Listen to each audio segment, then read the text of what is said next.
days ago, the United States Supreme Court overturned Roe v. Wade, completing a decades-long coordinated effort to restrict abortion rights. But today, I'm here to tell you that the people of Michigan are sending a very clear message: not in our state.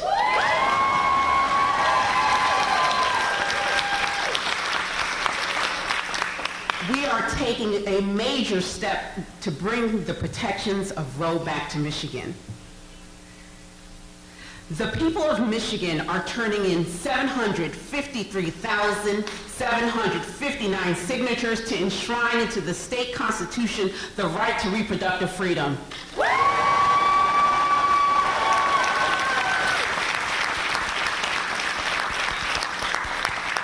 A right on which Michiganders have relied on for decades. The number of signatures show that here in Michigan, we trust women, we trust people, we trust doctors, not politicians, to make decisions about our body, our pregnancy, and parenthood.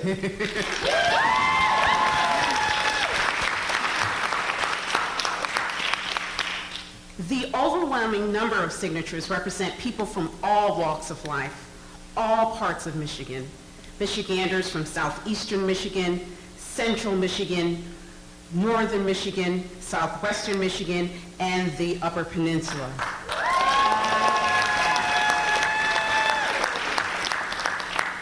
Over 2,000 volunteers, either on their own or a part of one of the dozens of organizations that have been collecting signatures for weeks in defense of our freedom and bodily autonomy. Simply put, this is about restoring the freedom women in Michigan already have, and allows doctors to provide the care they deem necessary as the medical standard of care. I know that Michiganders want to maintain their reproductive freedom. But don't just take it from me. Take it from the people who signed the petition for reproductive freedom. Take it from the hundreds of people who are gathered here in this room in solidarity with the people of this great state. And take it from the volunteers, for whom you will hear from today, who knocked on doors, stood outside farmers markets and music festivals, who talked to all of their friends, families, and neighbors about this effort. Together, we will ensure abortion access is protected by law in Michigan, and today is the first major step forward.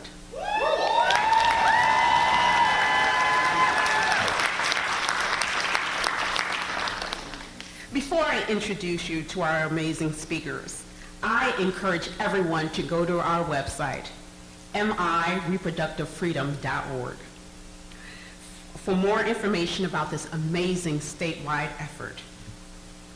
Now, I have the honor and privilege to introduce you to our four speakers today. Renee Chelian, Executive Director of Northland Family Planning Center. Dr. Michael Hertz, a retired OB/GYN. Daniel Hamilton, Public Policy Director of YWCA Kalamazoo.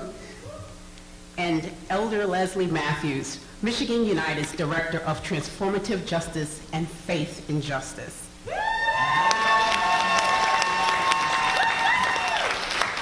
And now I'd like to turn it over to Renee Chelian. Go ahead, Renee.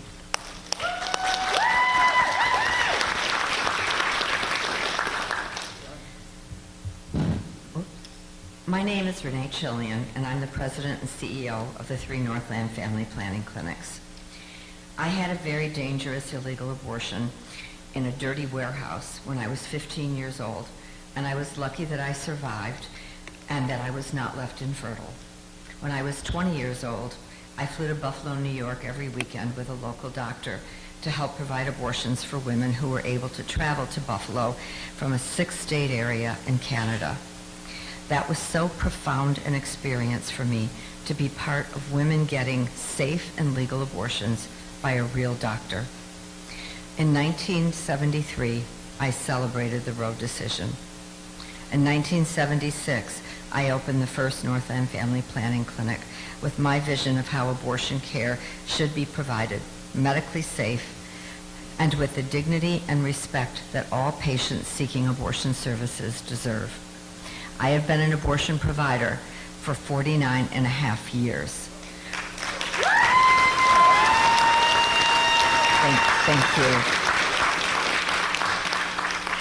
For all of those years, me and my staff have had the privilege and honor of hearing patients' stories, holding their hands, which has taught us that an abortion decision is complicated. On June 24th, 2022, when Roe was overturned by the Supreme Court, I cried, and I am still grieving, because I understand it will have major health repercussions, unintended consequences, and much more for pregnant people and their children. I do not want women to go back to an abortion like mine, or for people to have to travel to another state, both of which I have experienced. Today, we are making a major step forward to reinstate the protections of Roe v. Wade. This amendment is about restoring the freedoms that we had before the Supreme Court ripped the right to make a private decision about pregnancy, the decision about when to bring new life into the world from all of us and put it into the hands of politicians. Our patients, most of whom who have never been politically active, began signing petitions in our offices early this year to protect abortion and reproductive rights for themselves and for all of the people that they love. They were excited and perhaps for the first time ever felt empowered to have a say in government. Our staff and doctors have worked tirelessly getting petitions signed, taking petitions to family and friends. Many of our stories are the same as all of the volunteers here. People are outraged and angry, and they want to do something to take back this right. Many people who were unsure about abortion, or who even told us that they were anti-abortion, signed our petitions because they said this has gone too far. We have as many stories from people as there are petition signatures. I have worked on this campaign, and I am here today because this is personal to me, from my daughters, from my granddaughters, but to also share the hopes and dreams of our patients, the hopes and dreams of most Michiganders, because to them it is also really personal. We must do this for all of our daughters, all of our granddaughters, all of our children, and every single person we love who may need an abortion in the future. We must ensure this right is not taken from the people of Michigan. Join us and do this for someone you love. Thank you.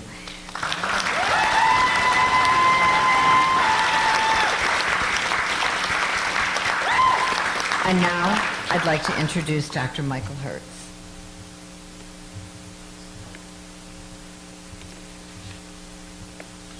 Good morning, everybody. Thank you very much, Renee.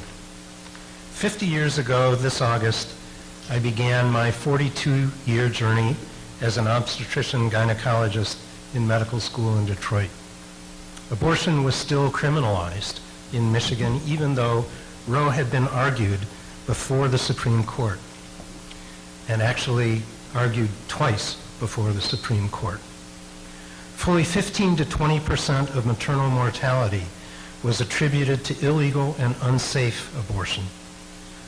And virtually all major metropolitan hospitals had so-called hysterectomy wards attached to their emergency departments, where women who had sought care for complications for illegal abortion were stabilized overnight for surgical treatment in the following days. Permanent sterility was not an uncommon result. Criminalized abortion was a public health epidemic in the United States. 4 years later, when I began my OB-GYN training, Roe had become the law of the land and had made remarkable changes in that public health crisis. Gone from emergency departments were the hysterectomy wards, and the portion of maternal mortality from illegal abortion vanished. For the next 40 years of my journey as a physician caring for women, their health was protected by Roe, and women rarely died as a result of complications from safe, legal abortion. As a physician, I am duty-bound by the 4 principles of medical ethics.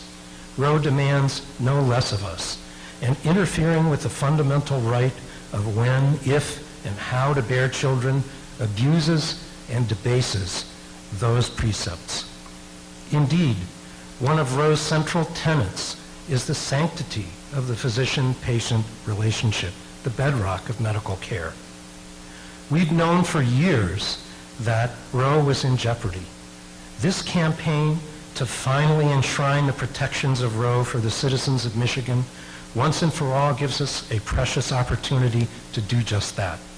The outpouring of energy, support, and activism across Michigan for the Reproductive Freedom for All campaign gives me hope that physicians in Michigan will never see or treat women for women suffering from the effects of illegal abortion. I live in northern Michigan now, rural northern Michigan now, and I've seen a groundswell of engagement to make this petitions drive the resounding success it is. I'd be remiss if I didn't mention other physicians who have contributed to my team up there. Emergency physicians, retired pediatricians, ophthalmologists, and pathologists. And a woman in Marquette County who said, quote, "I'm hair on fire mad, what can I do to help?" Jen? Where is Jen? Her. That's right. That's right. Or another in the Sioux who had the brilliant idea to take a petition with her to her own gynecology visit and filled it with signatures in minutes. Sarah's back there somewhere. There she is. In the late 1960s, a group of physicians within the AMA, known as Physicians of Conscience, recognized the public health disaster of illegal abortions, and they spearheaded the drive that led to the decriminalization of abortion. Now, with this campaign, we all have become the new physicians of conscience, and we will do everything we can to ensure our patients' rights to safe, evidence-based reproductive health care. Thank you once again. Next, if I can invite and introduce Daniel Hamilton.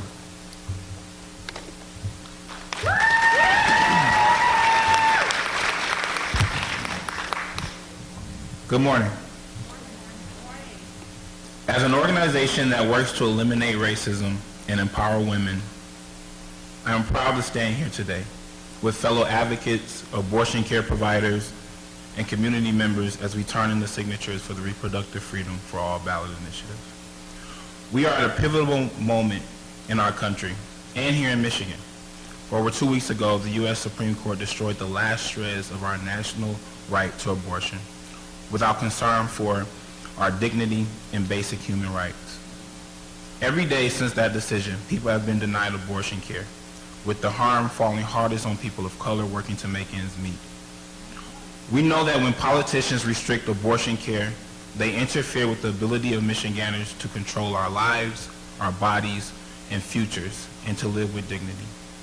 But Michiganders, Black, Indigenous, other people of color, LGBTQIA individuals, and immigrants know what it's like to fight impossible odds. With decades of restrictions on reproductive health care, the YWCA Kalamazoo took action a year ago and launched the first comprehensive reproductive health fund to help our community overcome financial and logistical barriers to accessing abortion care, doula care services, and gender-affirming care as well. And with increased threats to abortion access, we have spent the past few months in our community and in our streets fighting for a world where each of us have access to a full range of reproductive health care, including access to abortion, without barriers based on who we are, where we're from, or how much we earn. From circulating hundreds of petitions to hosting a 12-hour petition drive-through event, the sheer number of signatures that our staff, volunteers, and our supporters have gathered demonstrates that people of color, LGBTQIA+ people, and young people are tired of watching as our dignity and our ability to control our bodies are subject to the whims of anti-abortion politicians and courts. As we turn in the signatures today, we are boldly affirming that each of us should be able to live, work, and make decisions about our health and our future with dignity and respect. Michiganders overwhelmingly agree that we will protect abortion access in this state come hell or high water.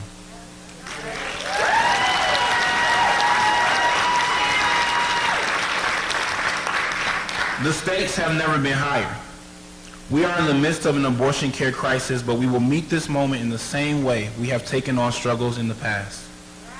Head on, and by centering communities of color, queer and transgender communities, survivors of sexual violence, because our collective liberation is tied together.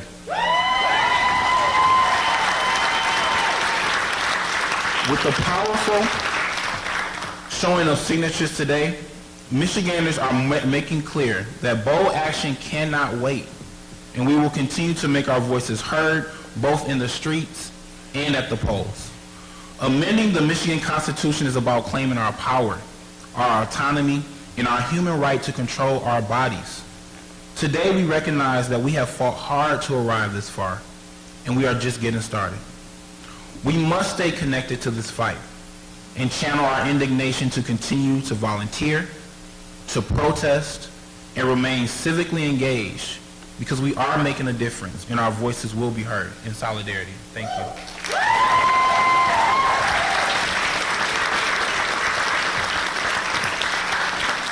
Now I would like to pass it to Elder Leslie Matthews. Thank you.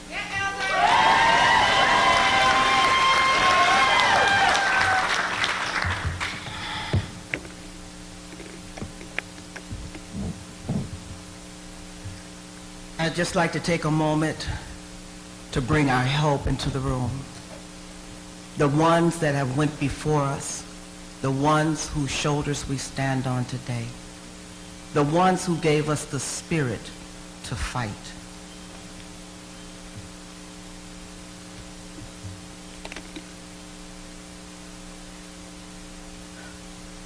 When our bodies are under attack, what do we do? When our bodies are under attack, what do we do? When our bodies are under attack, what do we do? When our rights are under attack, what do we do? Good morning. My name is Elder Leslie Matthews, and I am the Director of Faith and Justice and Transformative Justice at Michigan United. I shouldn't be here today, but I am. I am over 60 years of age, and my rights as a woman, as a human being, has been ripped away from me and 167.5 other million women in this country. On June 24, 2022, the United States of America Supreme Court literally snatched my breath out of my body. I was confused, and now I am mad as hell. And you know what they say, hell has no fury like a woman scorned.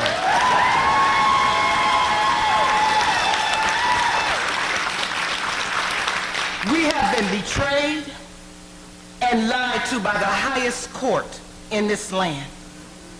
The only thing that I can think of at this point is that these people took an oath, took their left hand, placed it on the Bible, and swore before the American people, that means you and I, to uphold the Constitution of the United States of America. And that was a lie. What an egregious act. In my humble opinion, integrity no longer lives in the Supreme Court. The integrity has been breached. As a black woman, as an African American woman, of Sierra Leonean descent, and y'all help me with that one, a fear has been awakened in my DNA, in my mind, my body, and my spirit.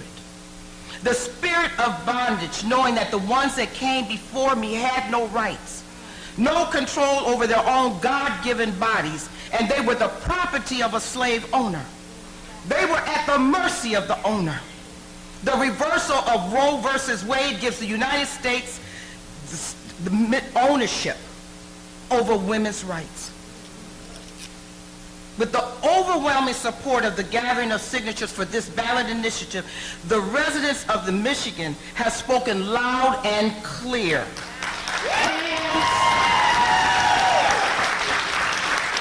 Hands off of our mothers, our daughters, our aunts, our nieces, our grandmothers' bodies.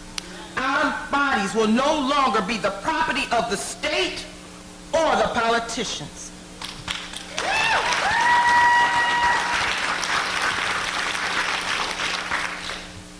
50 years ago, I heard the screams of a high school classmate who had one of those back alley abortions.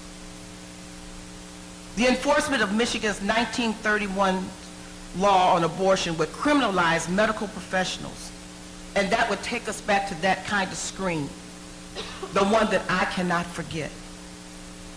Imagine attending a funeral of a 27-year-old registered nurse whose cries for help went ignored as she hemorrhaged to death after giving birth. I remember the day that my doctor delivered the crushing news that I had to terminate my pregnancy because it was not viable. I could not have imagined going through that process without a trained medical professional to guide me on what was best for me mentally, physically, and emotionally. Reproductive rights is a part of health care, and everyone should have the right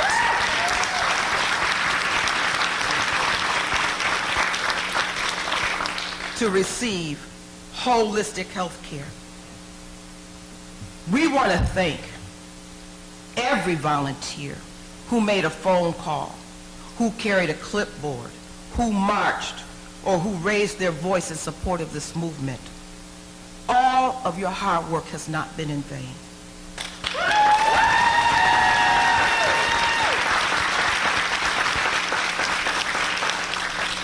Our work moving forward will not be in vain. This work remembers every woman who has died in a back alley, on the dirty floor of a back room. Every woman who has lost their ability to give birth due to a botched abortion. This work remembers every rape victim, every victim of incest, every woman who has been given birth in a cotton field, every defiant pregnant woman who tried to escape slavery and their belly was split open as a punishment. This work remembers you. The people of Michigan and this country are in the fight for their lives. What do we do when we're under attack? Stand up! What do we do when we're under attack? Stand up! My vagina is my business. My vagina does my vote. Remember, every November, because we see now there was a price to pay. Thank you so very, very much. And at this time, I'd like to bring back, as we finally call her, Dr. Shanae Whitaker.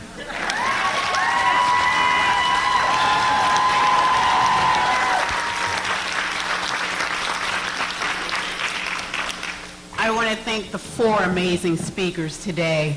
Let's give them a round of applause.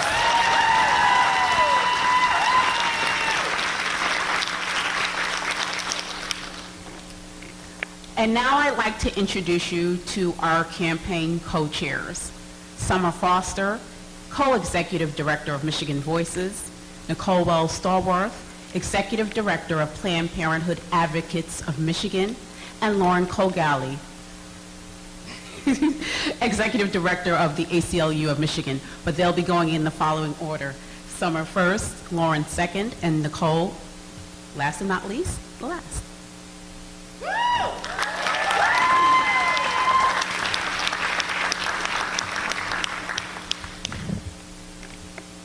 All I can say right now is wow. This was made possible by the 62,000 Michiganders who signed up to volunteer, our grassroots donors, and the record-breaking voters who signed on to protect reproductive freedom in Michigan. We know that a clear majority of Michiganders want to keep the protections of Roe that they have counted on for nearly 50 years, and they're not standing by, waiting for others to take action.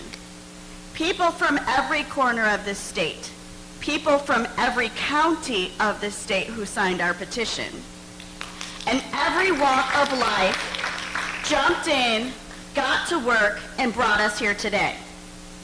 That historic energy and momentum will power us through November.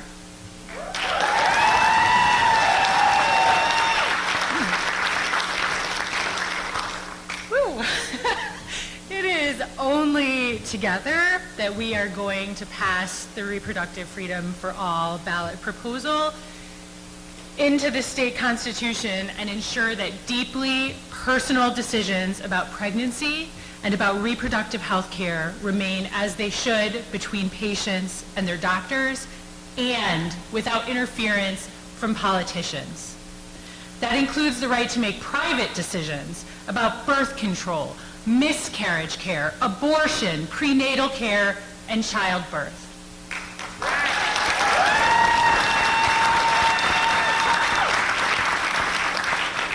Generations before us have fought tirelessly to gain and protect the rights that we have today.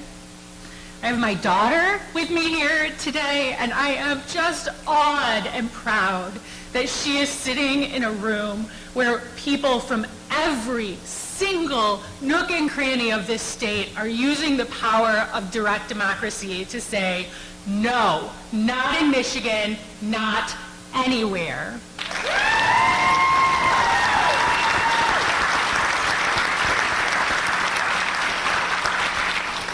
The devastating ruling by the U.S. Supreme Court means that this next generation could have fewer rights than the generations before us. We have no choice but to fight on and pass this very common sense ballot measure.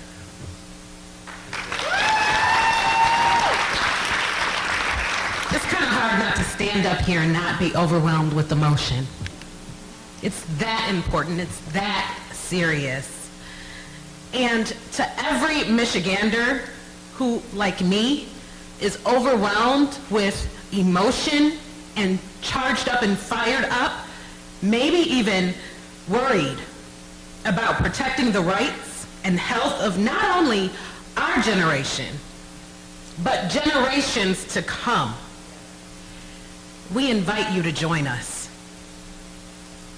Go to myreproductivefreedom.org, that's M-I, reproductivefreedom.org, and sign up and participate, whether it's talking to your friends and family, knocking doors, making calls, hosting events, sending a donation, or doing what you've heard so many others here today do, sharing your own personal story. You have the power to make a difference. You are what will power this campaign to victory. You and the millions of Michiganders who are ready to link arms with you. This is our time. We can and we will protect reproductive freedom here in Michigan because it's our vote, our bodies, our choice. Thank you.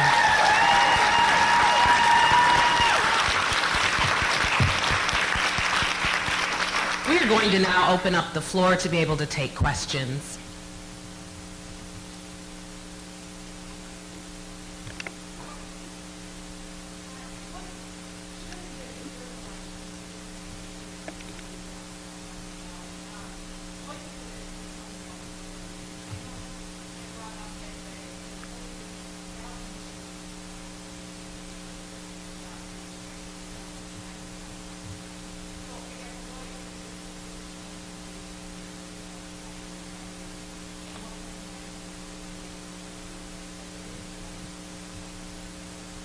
Summer, do you want to take that? She's asking what do we need to do after we submit signatures to make sure that we win. And we're not done. We're just getting started. We plan to go to every corner of this state and tell people what this ballot means, what it means for your life, what it means for the future of your children and your grandchildren, why we need to protect reproductive rights in Michigan, why we need to pass this ballot measure to make sure that the people that we love are able to make their own choices when in regards to their health care. It's going to take a lot of education, it's going to take a lot of outreach, but we are prepared for it. We got 911,000 signatures, and we are submitting 753,000, just over 753,000 signatures. That is an amazing amount. We've got 62,000 people signed up to volunteer for this campaign. We are going to work with those people to go out and tell stories, to talk to their friends and families, and stress why we need to pass this ballot initiative, and we will do so.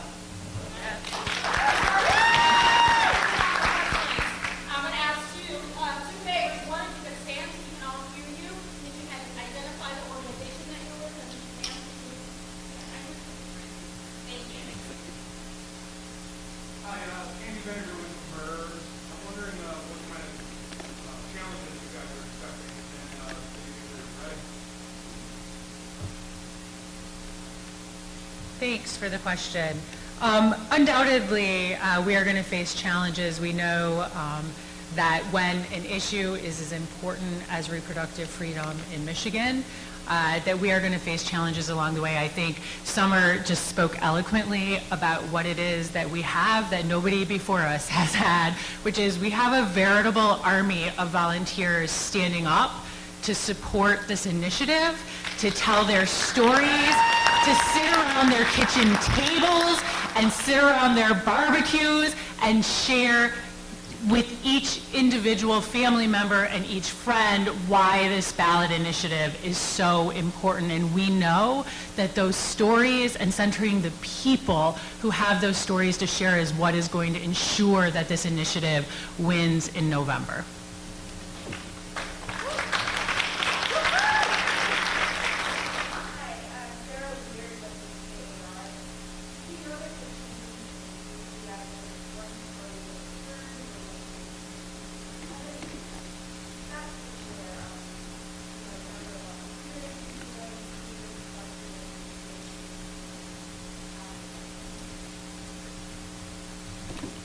Well, one of the things that occurred, and we know, once the leaked opinion was made public, we saw an overwhelming and resounding surge of interest in our campaign.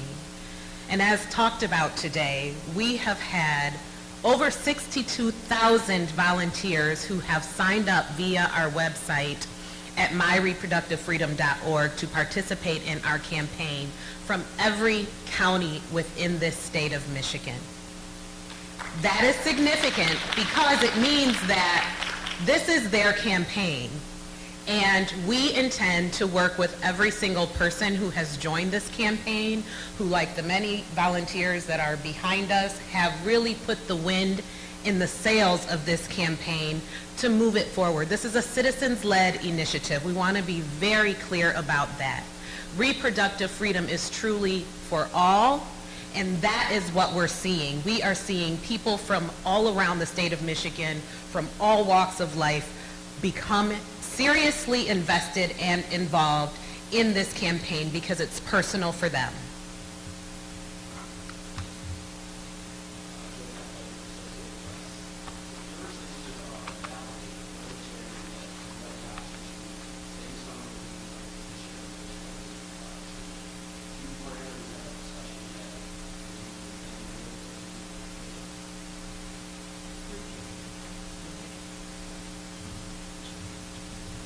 Thanks for the question. That is an option. We will, as you would expect, the campaign is in the process of doing research and polling, and we'll let that guide any decisions we make with respect to that.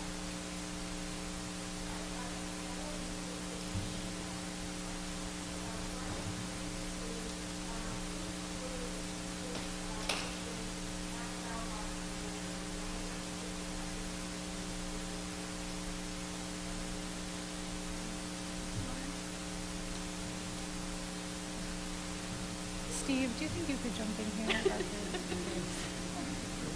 We have our attorney, Steve Lytle, who has been advising us on our campaign, who is just to our left, who's going to join us on the podium to take that question.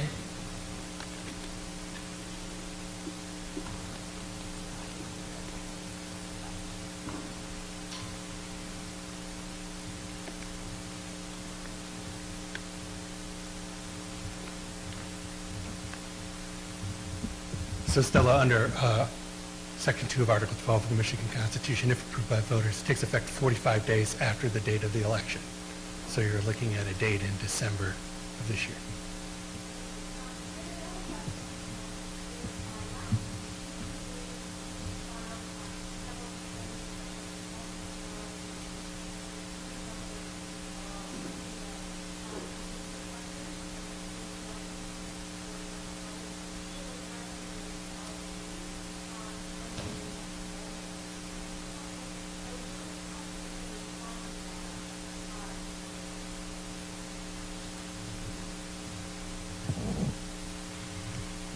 So we are confident in our process, and I can say that the complaint was not filed against the campaign itself. We are confident in our process, and we are focusing on the 62,000 people that signed up to volunteer for this campaign.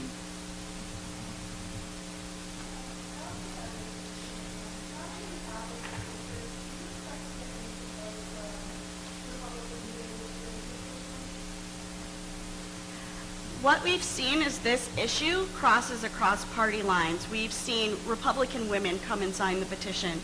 I don't know what the leaders of the party will do, but I know that there are people from every party that support reproductive freedom in Michigan.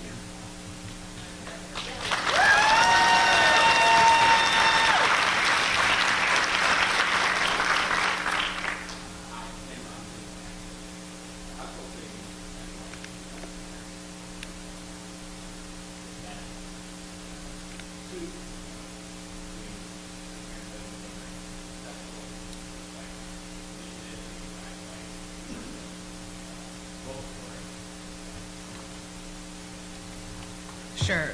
So Planned Parenthood of Michigan gratefully filed a lawsuit back in April, and it's under that lawsuit that we're able to have this temporary injunction that has been granted by the courts, making abortion legal here in Michigan. That court case is very specific to the 1931 law.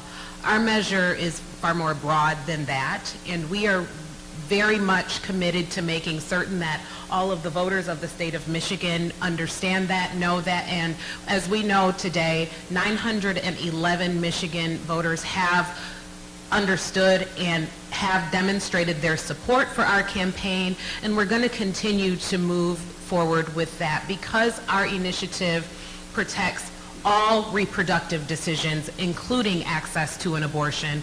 We're very proud and we stand behind that.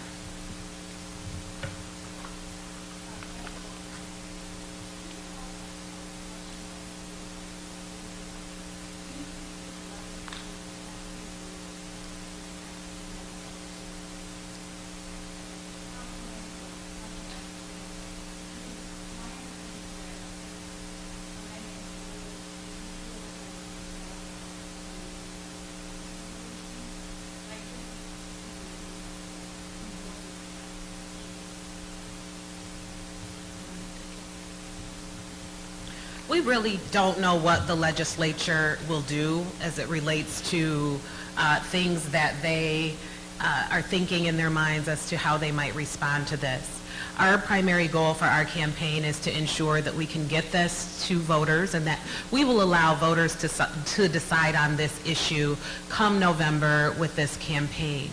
As we move beyond that, there are a variety of many things that will ensue. As Steve talked about, there's a 45-day period that this law, this amendment would take into effect, which would enshrine the right to reproductive freedom into the Michigan Constitution. That's where we are, that's what we're focusing on, and that's really what we're going to be working with Michigan voters to ensure is passed in November.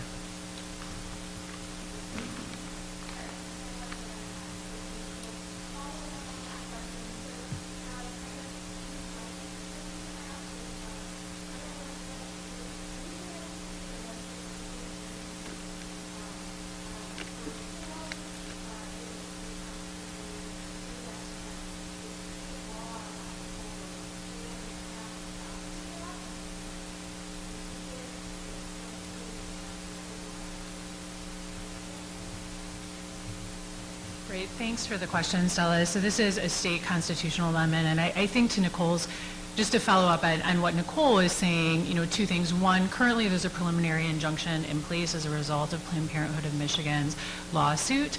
There's no reason to believe that won't continue to be in place, and so that will continue to offer protections. The importance of the ballot initiative that would amend the state constitution is that it is the most enduring protection. I think we like to think about it as sort of a 1-2 punch, right? We have the preliminary injunction in place to ensure that the right and access to abortion is protected for the people of Michigan, even during that 45-day period before the constitutional amendment would take effect. And then the constitutional amendment comes in and protects the right to the right of access to abortion, as well as broader reproductive health care for generations to come.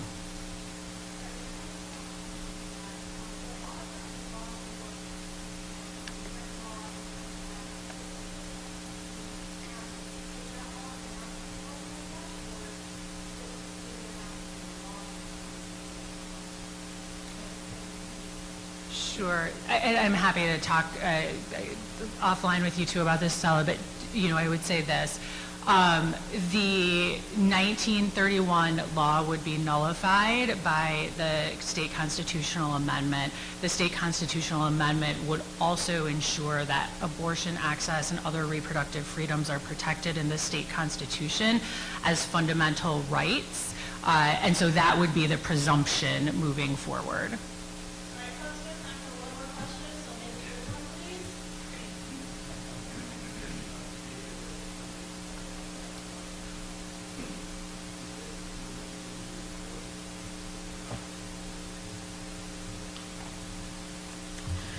Thank you for that question. We are right now one of 2 states within this entire country that has a proactive ballot measure going before voters in November. So we should all be very proud that we have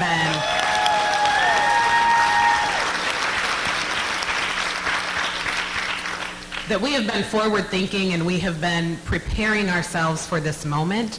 This is our opportunity to ensure that we are enshrining the right to reproductive freedoms into the Michigan Constitution, and we are being looked at as a national model for how we use direct democracy to protect our freedoms well into the future and for generations to come.